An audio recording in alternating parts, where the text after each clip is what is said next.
if the audience can confirm. Can everyone see us and hear us? Hi guys. Yeah, sorry for the delay. It's completely my fault. I left my slides too late to do so. It's nothing to do with Brian. Brian came on time. In fact, he came like I think 5 minutes or 10 minutes before. I mean, to make up for the times I'm always late, so. Yeah, so let's see. Can the guys on the audience confirm? Let's see the chat. Can you just type something on the chat to make sure that I cannot see Can you the guys chat? hear Let's us? see.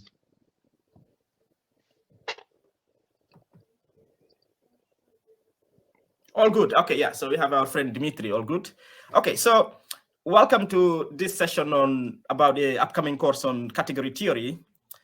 Before we do that, before I introduce you to I hand over to Brian to go through, what will be covered and so on, and take questions. I know we have some new audience members. I mean, new community members. So I'll just go briefly about the quantum formalism community and so on, and also what's coming up next. Sounds good. And video GPP. Okay. Oh, video good. So I assume this is it was a typo. Yeah. Let's see. How do I share slide screen? Okay, yeah. I'll use this. Can everyone see my slides? Not now. I can. Yeah. Yeah. So just for the newbies, I know the ones, those of you already with the community, you already know this. Yeah. But so for the newbies, quantum formalism is just an initiative to offer by my company Zyco Group, aimed at offering courses on advanced mathematical topics to people coming from STEM background who want to initially enter the quantum computing industry. And yeah, stuff like abstract mathematical structures, because you go through the kindergarten stuff in linear algebra. When you come in, you get introductory courses to quantum computing. But then if you want to move to the next level, you really need to understand the underpinning stuff, your Lie groups and these type of things. Okay.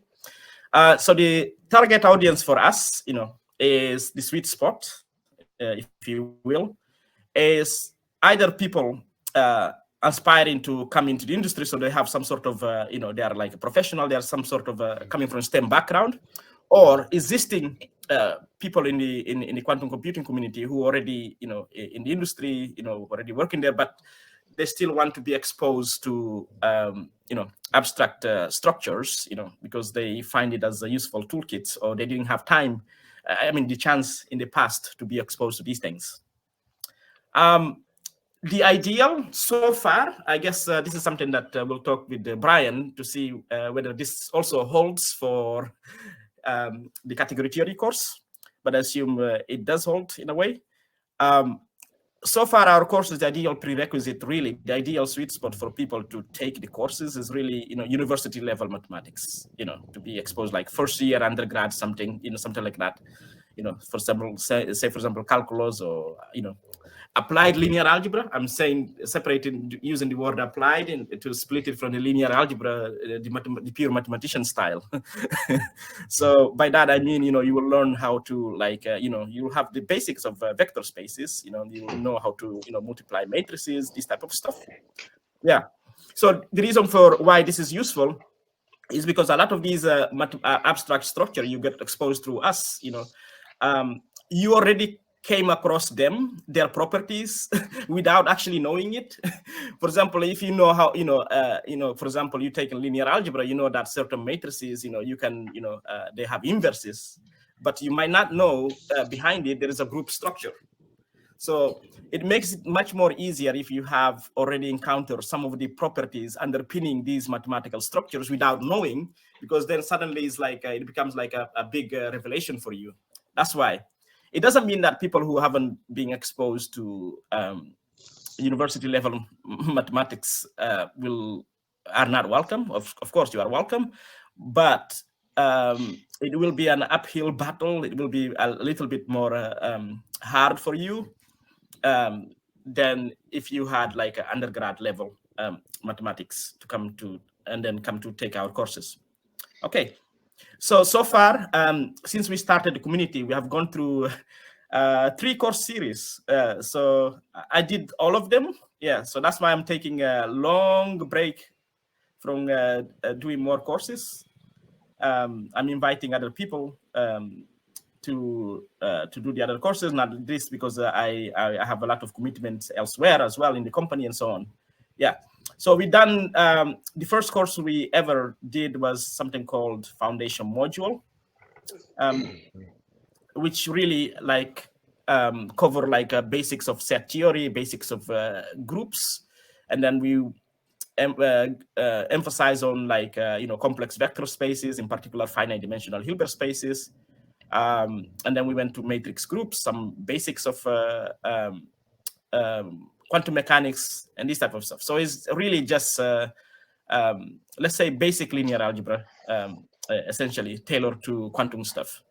And then the next step was, because we were thinking about this course, which will also be delivered by Brian. We'll have another separate Q&A session with him on that, which is the course on Lie groups and the representations. So before that, obviously, Lie groups are not just algebraic. They are not just algebraic structure. They have like a manifold, a smooth structure as well.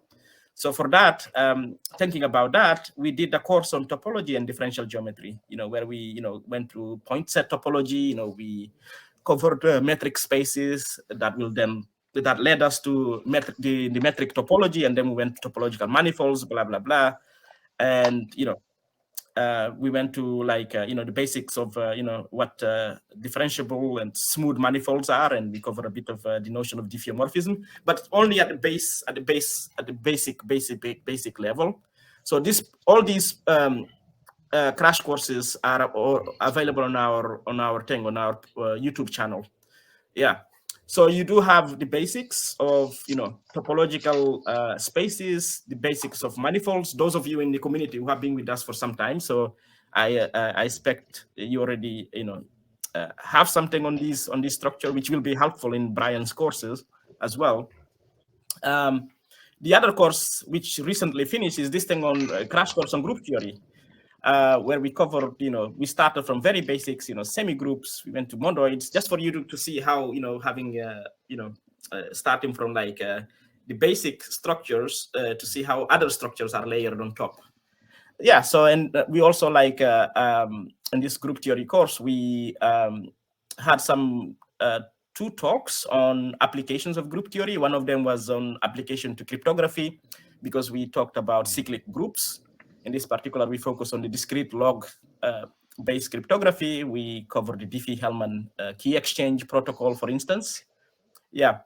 So that's where we are. And today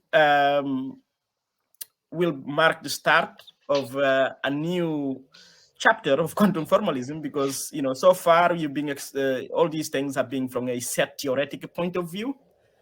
So now we are going to you are going to be exposed to, category theory with our friend here, Brian.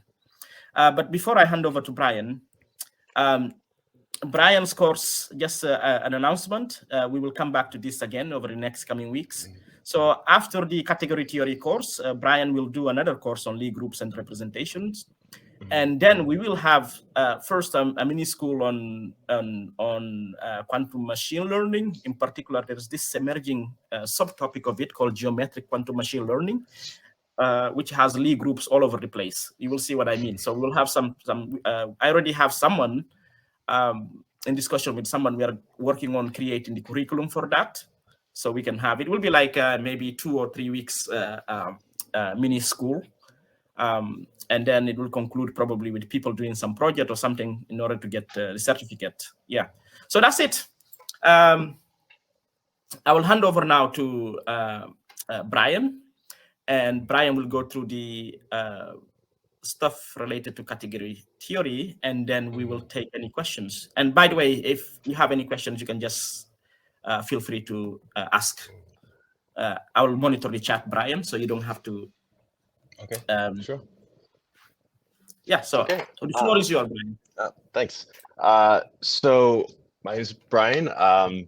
So I just, I'm a mathematician by trade. I just finished doing a math postdoc recently at University of Wisconsin-Madison, and while on the job market, reached out to Bombardier and kind of got involved with the quantum formalism stuff. It's really interesting. And then you reach out for a category theory course, which my eyes lit up because it's one of my favorite subjects. It's something I use like every day in my research, and I think it's a real perspective shift into a very kind of powerful and I think also beautiful way of looking at a lot of kind of higher mathematics, but also a lot of elementary mathematics. It's kind of just a different perspective on how you kind of view structures. And so I posted in the Discord channel some basics on so I'm not following any specific book for this lecture series. So the plan is to do 6 lectures, I think, 5 or 6 depending on what the pace of the course is. So they'll be held like this and then uploaded to YouTube.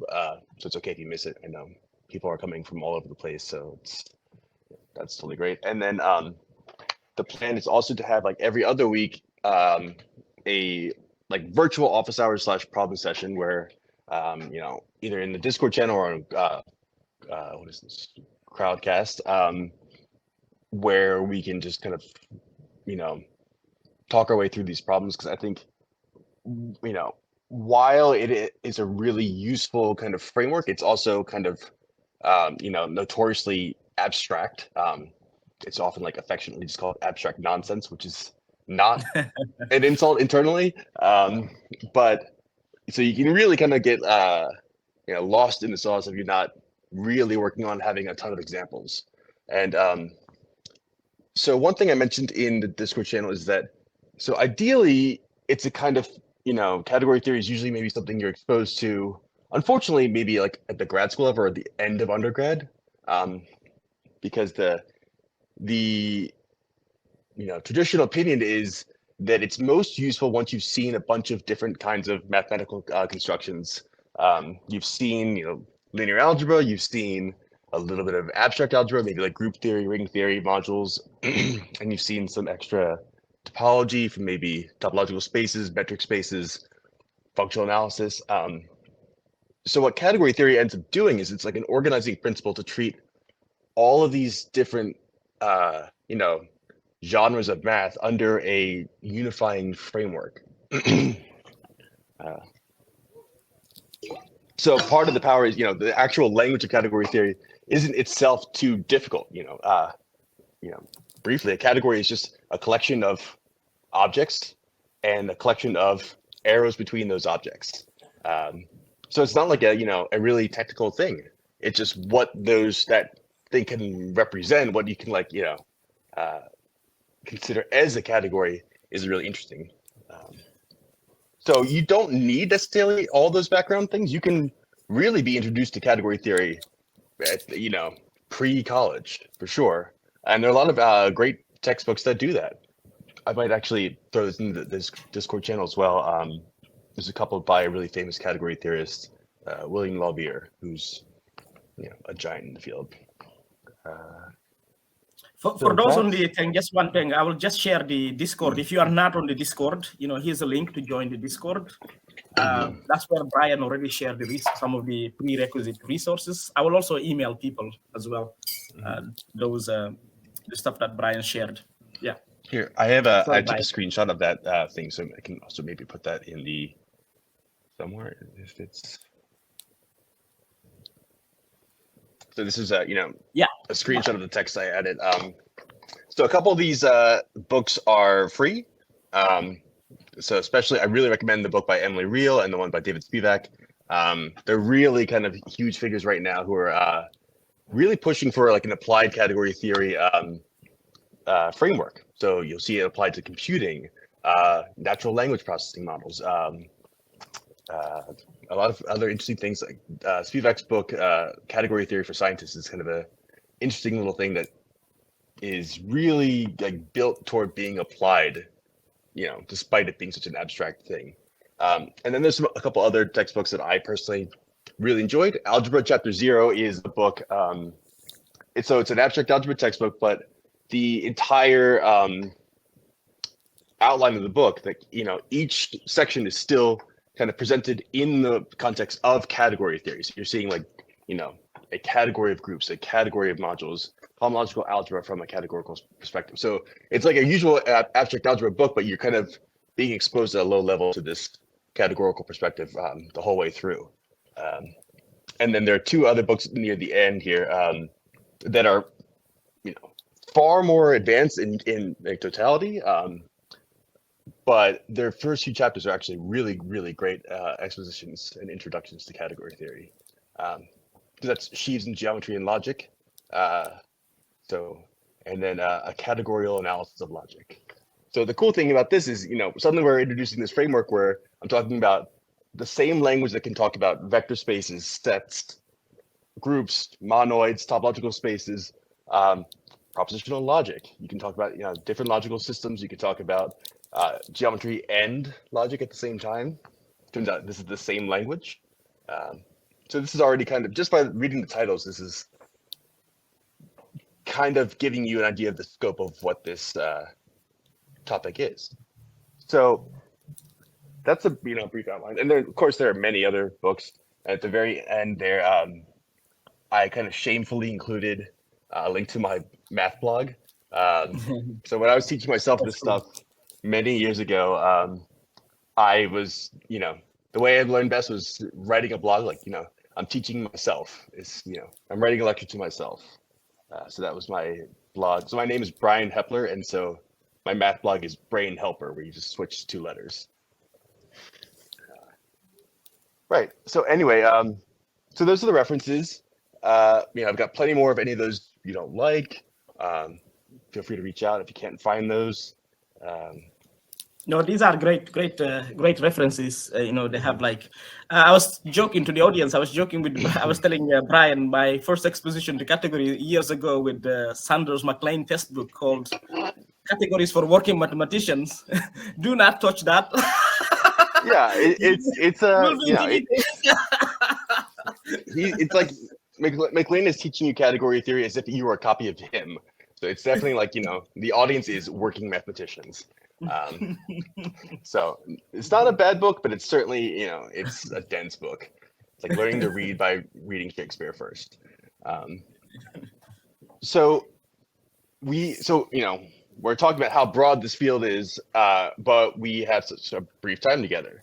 So the loose outline of the course is going to be as follows. So the first meeting next week, we're going to just talk about what is a category.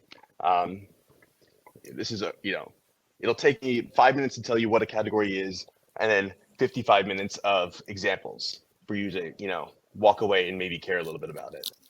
And hopefully that'll maybe pique your interest. We'll talk about kind of one of the most important perspective shifts when we go from maybe a set theory foundation to a category theory foundation is that instead of thinking about a group as a collection, it's a set with some operation on it. It's very much like just more like an absolute perspective. You think about each particular object is interesting, but from a category theory perspective, and the interesting thing is to see how an object relates to other similar objects. So it's not just the groups that are important; it's the groups and group homomorphisms between them. Topological spaces and continuous functions, vector spaces and linear maps. These are kind of both equally important. It's sort of sometimes called like a relative perspective. You understand an object by understanding how it relates to all other objects. So with that in mind, once you start talking about categories, you can say, well, how do I talk about different categories? How do I relate different categories? So we talk about what that notion is, that generalization of like structure preserving function between categories, which we call a silly name called a functor. I don't know the history of that term, but it's silly enough that it was probably deliberate. And then we'll finish with some interesting phenomena that maybe had been observed in isolation without this context, and see how they can be sort of unified under this framework of category theory, something called naturality of a morphism.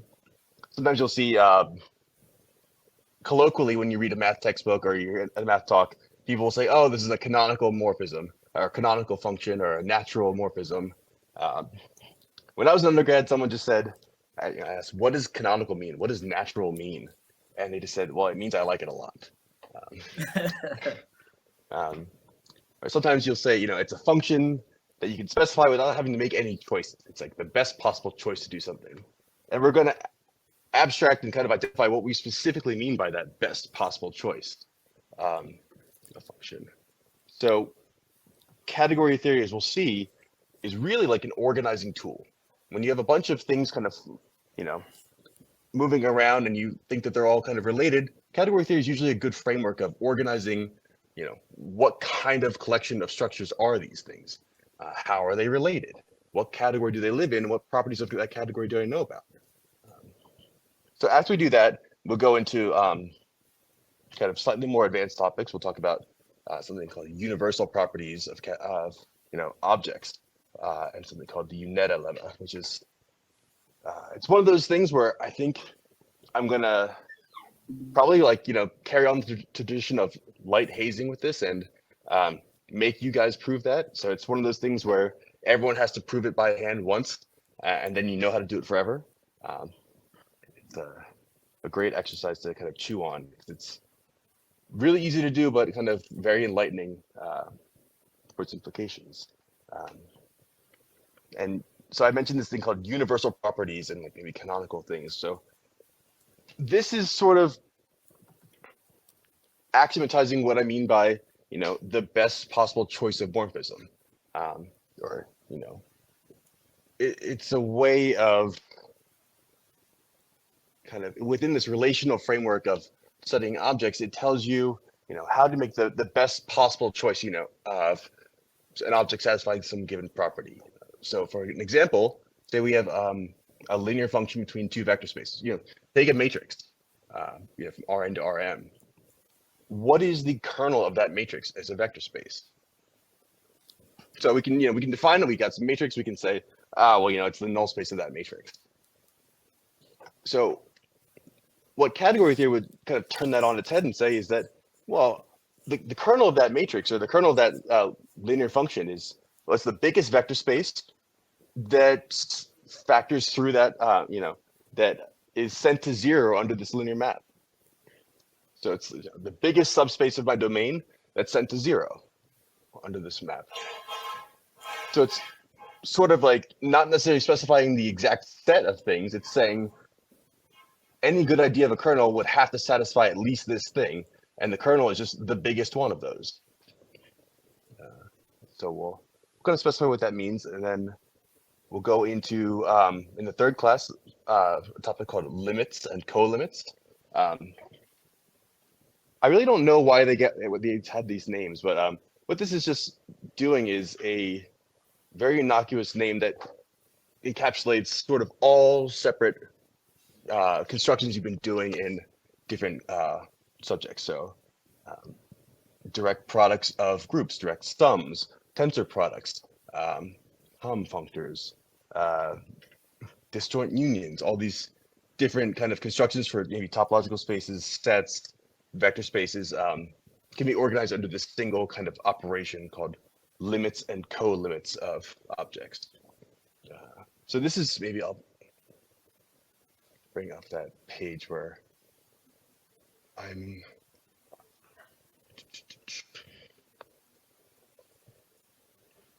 this is something that was that Bombordi had messaged on the what's it called? Come on, how do I get back to the thing?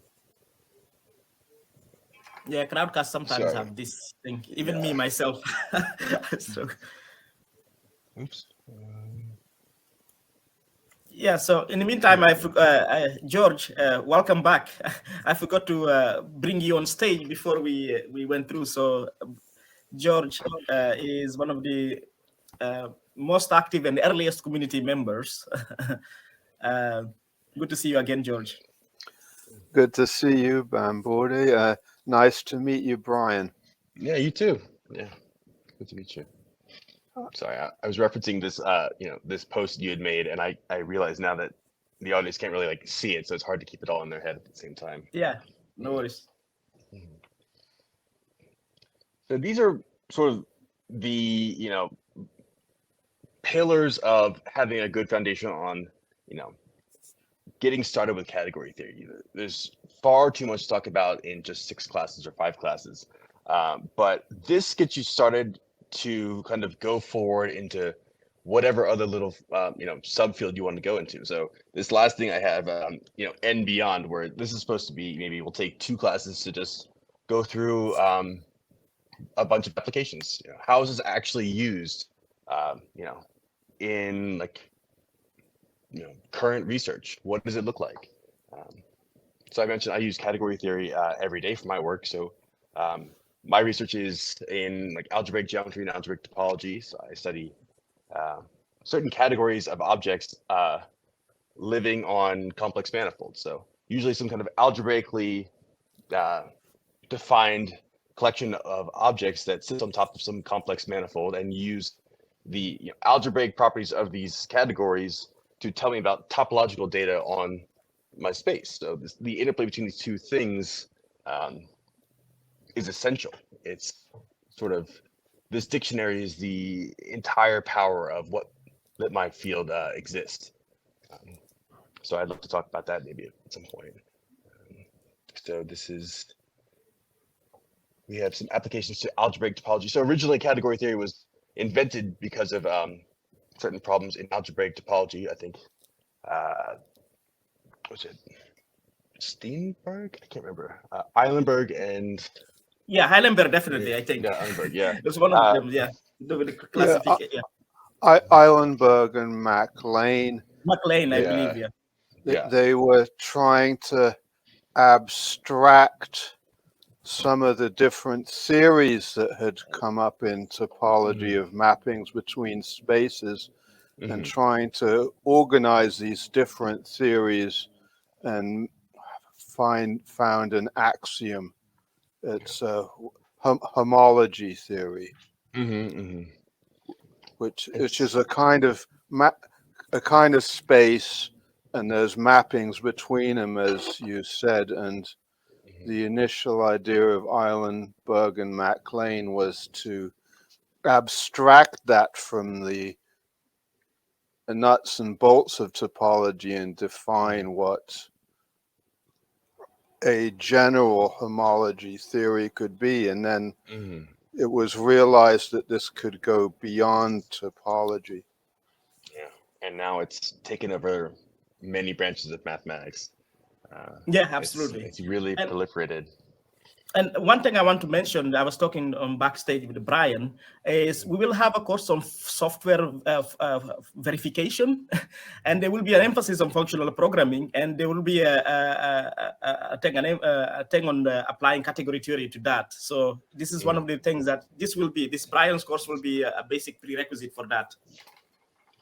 Yeah, once you have this language, you kind of start seeing it everywhere. This is the whole philosophy of, say, someone like David Spivak, where so he's a professor at MIT, and he's involved with a bunch of applied category theory initiatives. But traditionally, this is a very abstract thing that maybe everyone who does algebraic geometry or algebraic topology will be exposed to in their career path, but maybe not everyone in like analysis or doing statistics. But the philosophy is that this is supposed to be able to talk about anything. And so once you have this language, you can really start looking for it everywhere. It's an organizing tool. So another way of viewing this, I think we are talking about this, is imagining this as, the perspective gives you is like a bird's like views. You are flying over a city, and then you see how the neighborhoods, the different, how the city is organized. You'll see, you will have a much more wider perspective about the whole thing, the whole different compositions of a city than if you were like inside one of them. Yeah, so this would be like the point of view of sets, for example. There are so many details that you don't actually like. You can get lost in so many small little details, right? Whereas this gives you a little bit more wider perspective of what's the essential stuff, really. Yeah. Mm-hmm. And that's not to say that one is necessarily like superior to the other, like category theory Yeah, versus yeah. set theory. Yeah. But for a large portion of mathematical history and human history, set theory just was the de facto kind of basis. Maybe naively for a long time until it was axiomatized, but it was this is the Zermelo-Fraenkel axioms for set theory. This is the foundation on which all of math is built. This is Hilbert's program. It didn't really work out as nice as he hoped it to, but that was assumed that this was our foundation for all mathematics. All things could be reduced to this. But with the advent of category theory and people who kind of started applying it to logic and foundations, there's been a large push in the past maybe 60 to 80 years now, I guess, for category theory is also another foundation for mathematics. And so this is where I mentioned something, I think, at the very end of this, a subject called topos theory, which is, a topos is basically like a universe in which you can do math. It is so you have something called like the topos of sets. You kind of abstract what's so nice about the category of sets that lets you have a foundation of math. What are the properties that gives it all that power? Can we abstract those to other things? Are there other things that have this nice expressive power? And it turns out that there are lots of them. It's kind of ubiquitous. So that's the subject of that one book in the that I linked to Sheaves in Geometry and Logic for its introduction to topos theory. Turns out this kind of universe framework for topoi is the same as in geometry and logic. It's kind of a neat little happenstance. But I'm not trying to badmouth set theory for any of you guys who are particularly stuck with it. Geometry was really the first kind of mathematics where a formal abstract framework was made. The axioms of Euclidean geometry and the rules for deducing things from the axioms. So it's really older than 19th century set theory. Right. Yeah. Not necessarily, the formal the pursuit of having formal foundations, but having naive theory, set theory, and then later axiomatic set theory as the candidate for those foundations. But yeah, it's been a thing since almost 2,000 years, more than 2,000 years now. And also even informal logic as an abstraction of natural language logic. And when they tried to study the foundations of mathematics and logic, they realized that there isn't maybe any one true way to do it. And there were actually big arguments about what the foundations even of logic or set theory should be. And I like the idea that most mathematicians can use, I'll call it naive logic, and naive set theory without getting into the weeds of the foundational issues. And maybe the same can be done with category theory. Yeah, there's definitely, there's some set theory issues that there are tools to kind of sweep those things under the rug to not really worry about them. Maybe you run into sometimes, if you're not careful, like size issues of set versus proper class. This distinction in size was kind of what birthed Russell's paradox. Which was a contradiction in his whole schema for having a foundation. But you can always kind of have this sort of moving the goalpost type environment where you can say, well, we're all working in a universe of sets in which our sets are small. And that is an axiom you can just take. It's the same thing as the axiom for inaccessible cardinals from logic. So an inaccessible cardinal is something, like, say, the size of the natural numbers. It's not like, a size of set you can reach from any strictly smaller set. So you have to kind of assume, by maybe the axiom of infinity, that such a thing exists. And once you do, then you can do all this fun stuff. So in category theory, you can say, well, there's some ambient universe with respect to which all things we're working are small, and that assumption is kind of equivalent. So it's a good thing. It's kind of interesting that you mentioned that there's similar kind of details that are all there.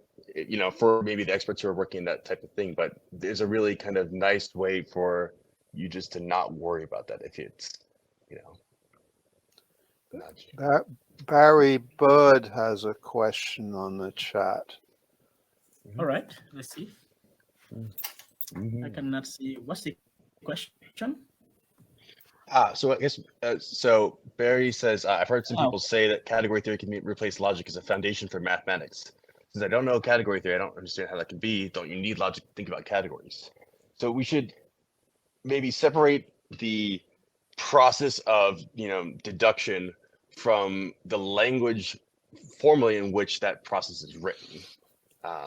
So we reason logically about these things, but we're also talking about maybe the framework of, say, something like propositional calculus, where I have certain statements which are true or false. I've got certain like logical connectors between, like and or negation, and I look at formulas of these kinds of expressions of P or not Q, or P implies Q, as sort of logical formulas, and then you can quantify over these things, like for all X, P of X is true. It's like a first order logic statement.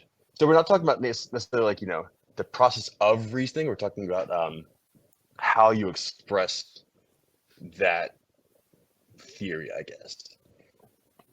But it's a really good question. Yeah, that's actually the crucial thing you said there. This differentiation, this subtle differentiation, is the key to see this thing. And even in logic, you can have different kinds of logic. Mm-hmm. There's a very important school of logic which says that maybe we don't want to always have the rule of the excluded middle, that maybe we don't know, it's just, you can't. And that turns out that was one of the disputes in the early 20th century about foundations, and they kind of lost the foundation battle, but that kind of logic actually turns out to be useful now in computer science. It's called intuitionist logic. Mm-hmm. So you can any group of axioms, even for logic itself, you're allowed to play with. Mm-hmm. I'm actually really happy you mentioned that specific thing too, because so when you're doing a lot of things in set theory, you say you've got some set, you can form the power set of this thing. You can look at the collection of all subsets of a given set, and this is has a really nice structure. It's something called it's a complete lattice of subsets. So you can think about you have a function from one subset to another one, if this is a sub, if you can include it into there. And basically this collection of things is something called a Boolean algebra, where you have this sort of law of excluded middle thing, like something is either true or it's not true, which is what the law of excluded middle is. But in general category theoretic settings, or like a topos, this is not true. What instead happens is something called instead of a Boolean algebra, you have something called a Heyting algebra. I think that's how you say it. Heyting, who I think is the person who wrote a really lovely book on intuitionism. So the general like internal logic of a topos in category theory is not classical logic. It's actually intuitionist logic. So you have to make an additional assumption to kind of recover the classical one.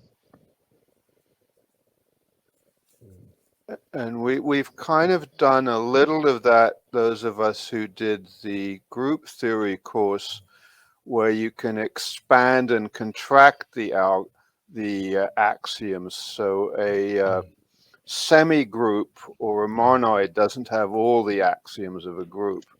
Mm-hmm. And sometimes that's more powerful, but sometimes you really want to focus on these special kind of objects which have all the properties you would like. So those are going to be a really great collection of examples when we start talking about probably on the second class and the fourth class. So when we talk about so I mentioned how you can relate two categories by something called a functor, which is like sort of the category theoretic framework, analog of a function. So it's like a function between categories.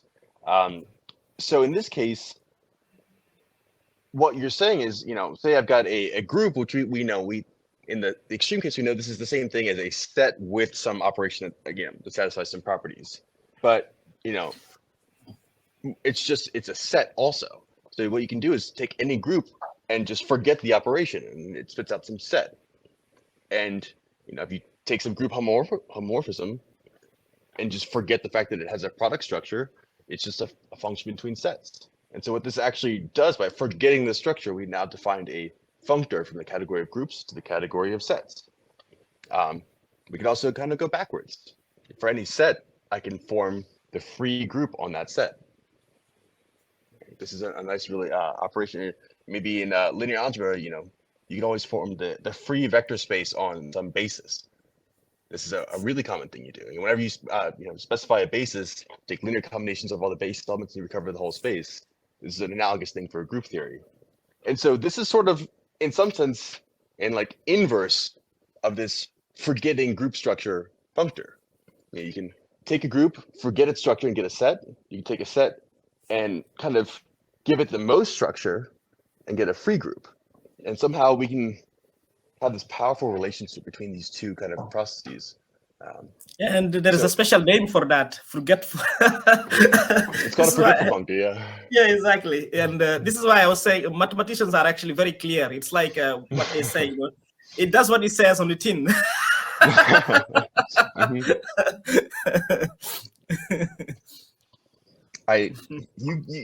That's true, but then you get people who are like have a sense of humor and make up. I was reading a paper the other day where their point and object in their paper was something called points of maximal decay.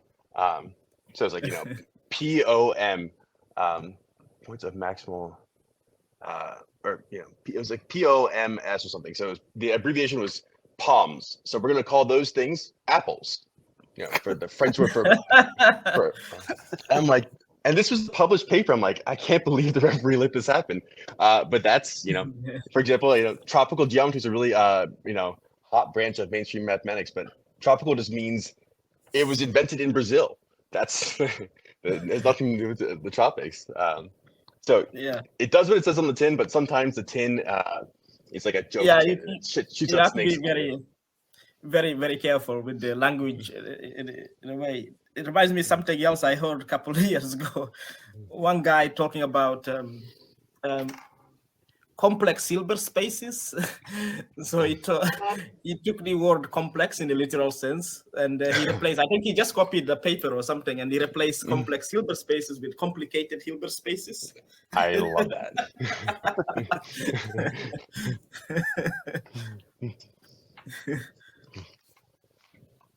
Okay, so do we have any other question, or George, you want to add any other point? I assume you will. I'm encouraging some of the people. I got some messages saying, "Oh, but we are taking the measure theory and functional analysis course and these things." I was like, actually, this is actually good time to have this category theory course as well, because then you can, on your own explore, the category of Hilbert spaces, to get with the bounded operators and these things, So it's a nice addition to that. So I really encourage everyone who are taking the measure theory and functional analysis course with James to do this, because this is actually shorter. The second half of the other course is coming in the next coming weeks. Yeah, so you will have already time to go through some classes before it resumes again. So yeah. George, you want to add something? I would also go ahead. Yeah, go ahead, Brian. Oh no, I was going to say that I feel like you need less mental bandwidth to learn category theory than you need to learn measure theory. Yeah, it's just writing down a bunch of examples and playing around with things you already know, just in different contexts. You're not learning too many new things. Yeah, I think what I would emphasize, what I hope to get out of it, is that it's a useful language.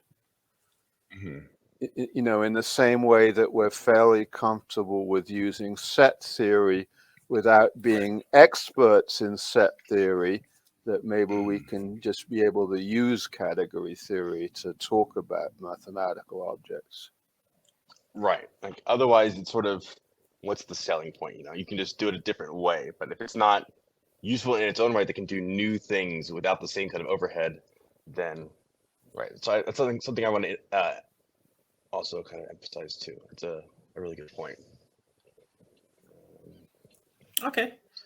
Yeah. Does anyone has any questions? I mean, you can always reach out to either of us on Discord as well. Yep. Anyone wants to jump on since I can see the audience. Anyone wants to jump and to the on stage to make a comment or something?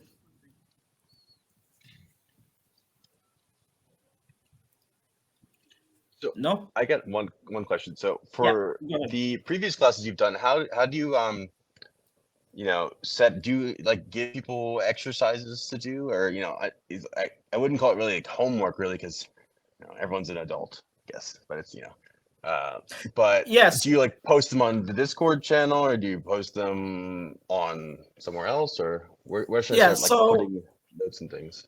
Yeah, so there has been a slight kind of difference between the way I do things and the way James was doing things. Mine is more of a laziness type of approach.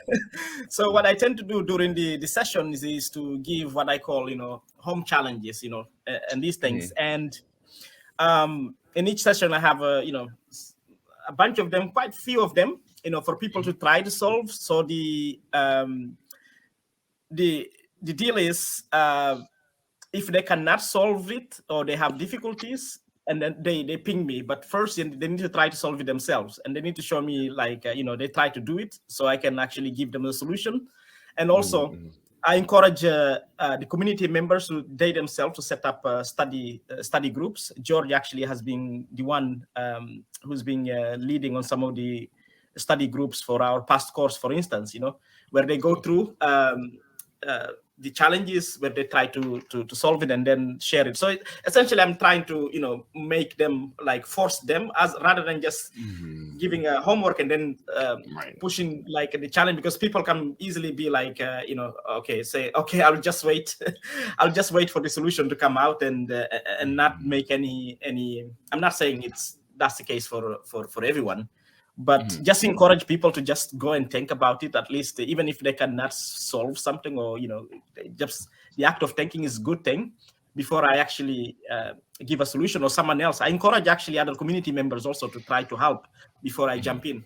So this is an approach that you can take, or you can use James's approach is more like he will give the solution. Sorry, he will post the problems for this lecture, for say a lecture now, and then in the next lecture he will post the solution for the previous challenge. So that's how he's being doing it. Yeah.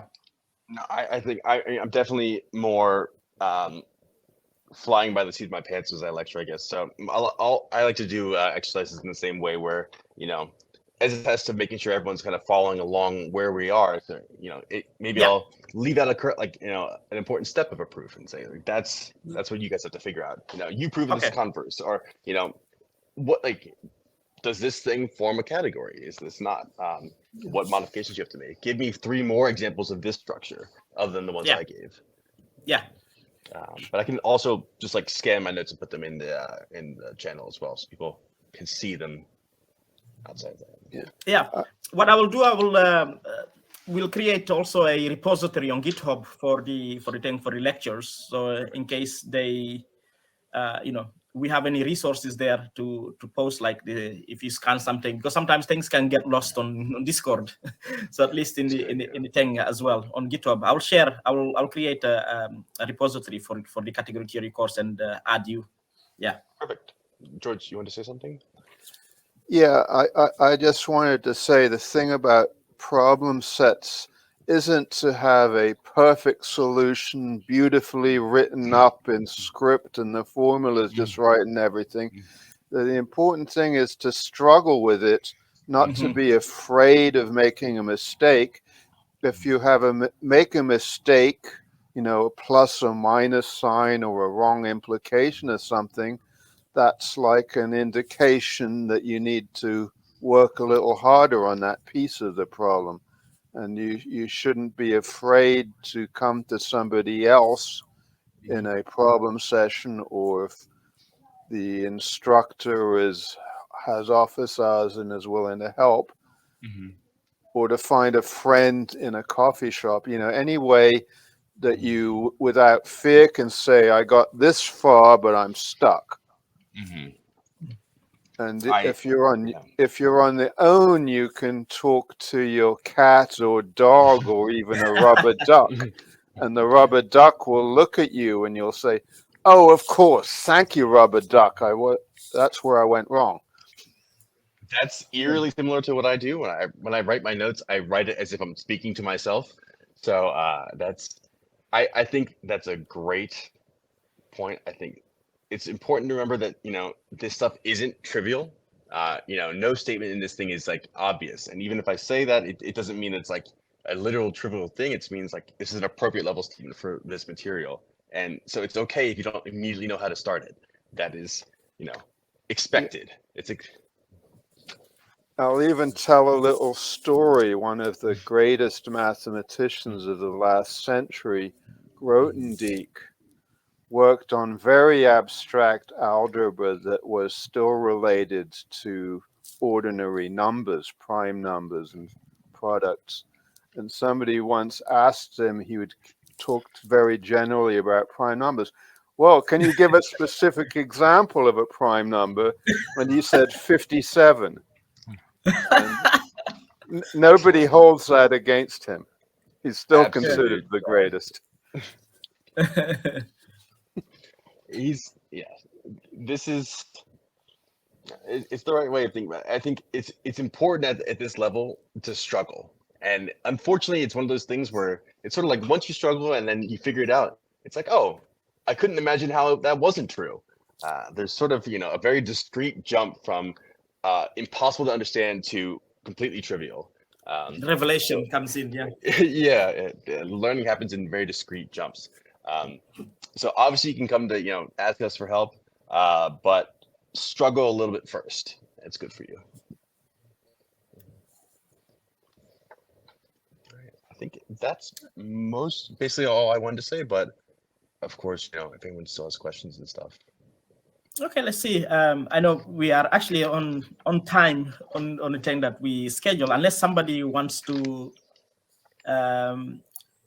Is there any specifics about the course? Okay, there's a question, I believe. I saw a notification somewhere. Okay, yeah, it's a comment. I love that discrete jump metaphors. Yes. I think from Barry, I believe. Yeah. So, yeah, so... Okay, so if nobody has any questions, I know it's Sunday, people might have interesting stuff to do on Sunday. After this, yeah, well, you can always get back to us on the Discord server. If not, you can also email. You have my email. I think Brian shared his email before on the thing on Discord as well. So right, yeah. So. We look forward to having you join this journey on category theory. And see you next time. If there are no other questions. George, you want to make any final comment? Or? I guess the logistics will be established later, what day or what regularity of the lessons will be. And yeah, I believe the first lecture we decided was going to be March 6th, which I think is next Monday, but I don't know what next Monday, we decided on. Yeah. Okay. Yeah. Well, So maybe I'll we'll just email. Say, go ahead. Sorry, I'll just want to say thank you, Bambode and Brian, and I look forward to this.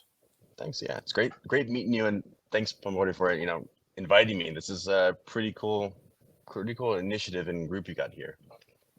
Thank you. Well, it's a pleasure to have you, an honor to have everyone. So I look forward to seeing how the thing, with this new toolkit that you will have in your place, in particular, what you will do with it, in the thing on the applied side of things. So yeah. So I'll be following up on an email about the logistics of the course. The start date will be, we already decided on that, will be on next Monday, I believe. Yeah. So yeah, I'll send a follow-up email on that. Yeah. So yeah, have a good Sunday, everyone. And for those on YouTube, feel free to join the Discord as well. And yeah, feel free to reach out if you couldn't join. So okay, goodbye, everyone. I'll see you next time. George, thank you again for showing. You're welcome. Okay, Brian, I will follow up with you.